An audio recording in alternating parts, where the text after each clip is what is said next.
Bienvenue sur le portail pédagogique. Cette capsule vidéo vous permettra de faire un survol des différentes fonctionnalités offertes aux utilisateurs.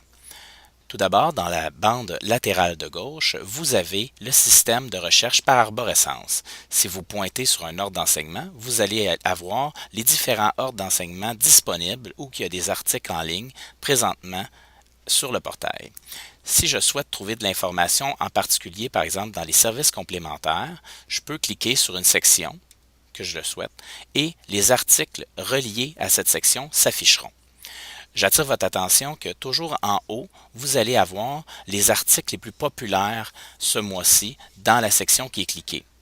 Maintenant, si je reviens à l'accueil, vous avez un menu déroulant qui vous permet de filtrer le contenu total du portail par ordre d'enseignement.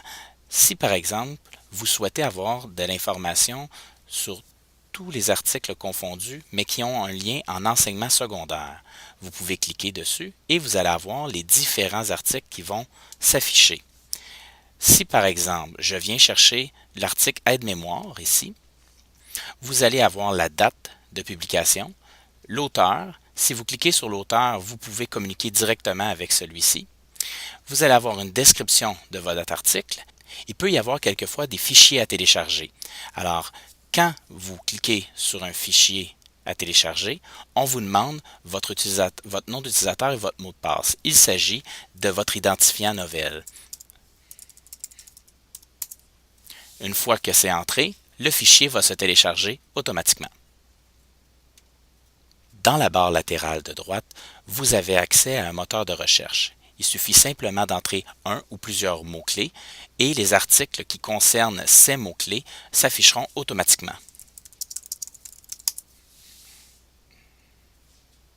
La ressource BIM est aussi mise en valeur dans le portail pédagogique.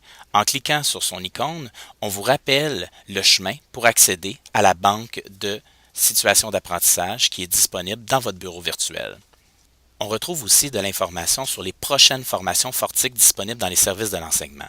Si vous cliquez par exemple sur Formation janvier 2013, on retrouvera les noms des formations, les dates de leurs séances et les numéros références pour retrouver facilement ces formations-là dans Fortic. Finalement, dans le bandeau latéral de droite, vous retrouverez des liens directs vers les ressources des récits, le réseau pour le développement des compétences par l'intégration des technologies qui est disponible pour l'ensemble des intervenants en éducation au Québec. Vous pourrez retrouver le lien vers le récit local qui est la trousse APO qui contient le contenu de toutes les formations disponibles en intégration d'éthique à la commission scolaire, ainsi que les liens vers les différents sites des récits nationaux qui sont spécialisés dans les différentes disciplines et dossiers principaux en éducation. Voilà, on vous souhaite une bonne exploration dans cette nouvelle ressource.